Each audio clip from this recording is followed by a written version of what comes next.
Hormuz প্রণালী দিয়ে জাহাজ চলাচলে ধীরে ধীরে সদয় হচ্ছে তেহরান। স্বাভাবিক সময়ের চেয়ে অনেক কম হলেও গেল সপ্তাহে মোট 53টি জাহাজ পারাপারের অনুমতি দিয়েছে দেশটি, যা যুদ্ধ শুরুর পর সর্বোচ্চ। ভারত, চীন, রাশিয়ার মতো বন্ধু দেশগুলোকে আগেই ছাড় দিলেও সম্প্রতি সেই তালিকায় যুক্ত হয়েছে প্রতিবেশী দেশ ইরাক। নাদিয়া ইসলাম তুলির রিপোর্টে বিস্তারিত। মধ্যপ্রাচ্যের চলমান যুদ্ধে ইরানের সবচেয়ে বড় তুরুপের তাস হয়ে দেখা দিয়েছে হরমুজ প্রণালী। সরু এই জলপথ বন্ধ করে যুদ্ধে এখন পর্যন্ত একচেটিয়া আধিপত্য দেখাচ্ছে দেশটি, যার ফলে স্থবির হয়ে পড়ে বৈশ্বিক সরবরাহ ব্যবস্থা। এতে বিশ্বজুড়ে দেখা দেয় জ্বালানি সংকট। তাতেই ত্রাহি অবস্থা যুক্তরাষ্ট্র ইসরায়েলের। এবার কঠিন অবস্থান থেকে কিছুটা সরে আসে তেহরান।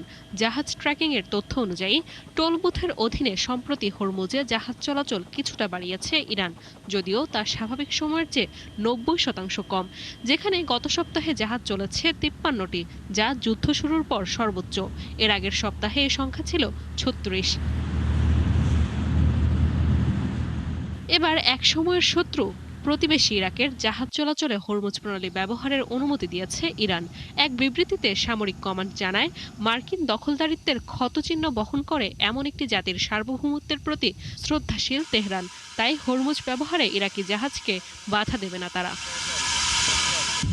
মূলত তেলের উপর অনেকাংশেই নির্ভরশীল ইরাক। দেশটির বাজেটের প্রায় 90%ই আসে তেল রাজস্ব থেকে, যার বেশিরভাগই রপ্তানি হয় হরমুজ প্রণালী দিয়ে।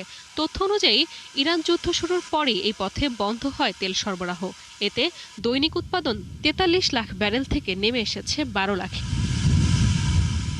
তবে তুরস্কের মধ্য দিয়ে পাইপলাইন ব্যবহারে তেল রপ্তানি চালু রাখে ইরাক, যদিও পরিমাণে তা খুবই নগণ্য।